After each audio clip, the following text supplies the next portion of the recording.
how to provide food for... No, I think what I'm saying is it's difficult for me to understand how we can give animals the same rights as humans when they're not really doing much. They're not providing physical labor. They're just kind of eating and crapping all day, to be pretty plain about it. So I feel like just giving them, free roam, we have to at some point provide the food for them, or we might be considered cruel if, we adopted a dog and didn't want to give it food, That, as you think, that might be cruel, but what exactly is he providing for us?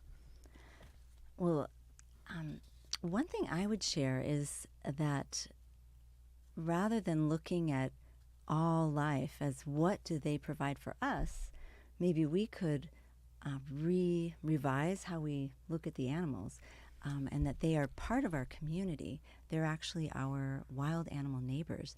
And so we want to have compassion for all living beings, humans and non-humans. How come the dog smile with the tongue and the cat angry with a frowny face? Well, that might be how you perceive the dogs and the cats. I don't perceive them that way. I think they're all having their own experience. And cats, maybe they're not smiling. Maybe they are. We really wouldn't know because we're not actually a cat. That was an interesting question, Mike, and I think that was a good response to that. I wanted to ask you this. Do you believe that cannibalism is okay? Humans eating other humans? No, I actually don't believe that eating other humans is okay. No. No. Why not?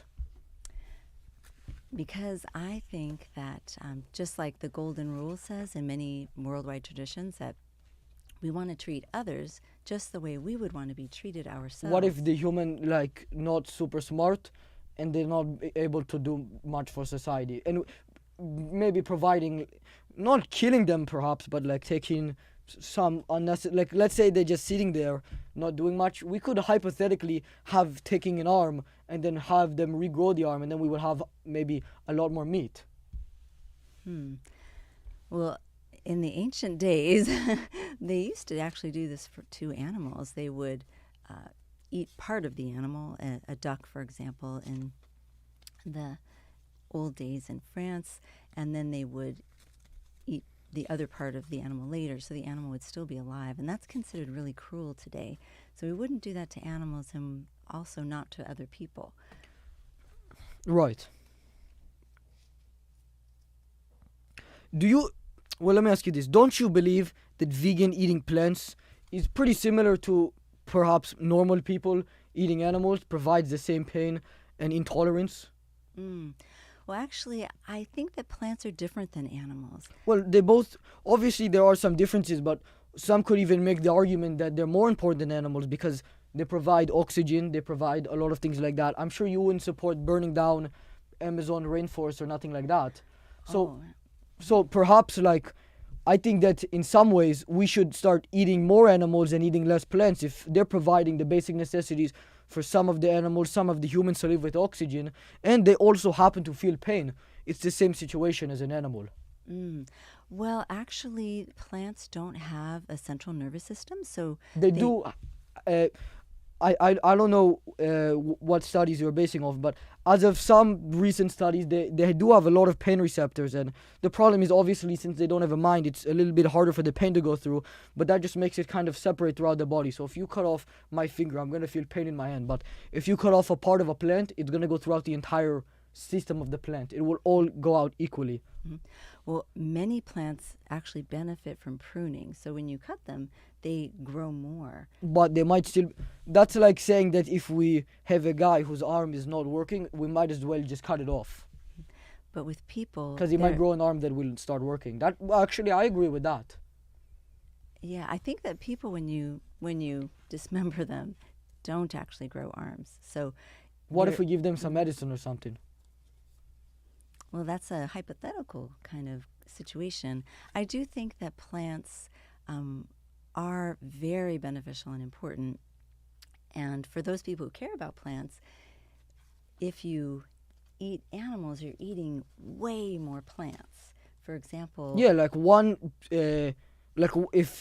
if I was to take one cow, I could probably survive off the cow for maybe even multiple weeks. But if you like eating plants, it's like you have to go through a ton of them. So I think maybe it's even smarter just if we could take like 2 cows and make them make more cows, and then Well, we can just not even mess with the other cows. We can just get a bunch of cows and make it so they're in one environment, and then we're just using those cows to feed everybody and not the normal ones. well, it actually it works the reverse, because what happens is in order to produce like a certain amount of meat from cows, you have to grow way more plants. So if you care about plants and don't want to hurt the plants, I don't personally care. I just wanted to ask that. Like, I'm not like a guy. I don't really like to go hunting. But for example, my buddy Mike, he not Michael, but I have another buddy Mike over in Utah, and they have some interesting laws I think about hunting and all that. But every once in a while, he does like to go hunting. I've never gone with him. I've never been to Utah myself, but he likes to go hunting, and he doesn't really know what he's gonna find. But I think the general rule of thumb and kind of the law over there, since nothing is super strict, is that as long as it's not somebody's pet, you can kill it as long as you're willing to eat it. And I think maybe that can be fair, because instead of growing plants, feeding it to the animal, and then killing the animal, what if we just go out and just start killing animals that aren't pets? Because at least the pets can provide some comfort, There are very few dogs who I would actually say support the economy in a way, because they are to some extent, service dogs. Which actually leads me into a different question, which, do you believe that if a dog misbehaves, it's okay to reprimand them?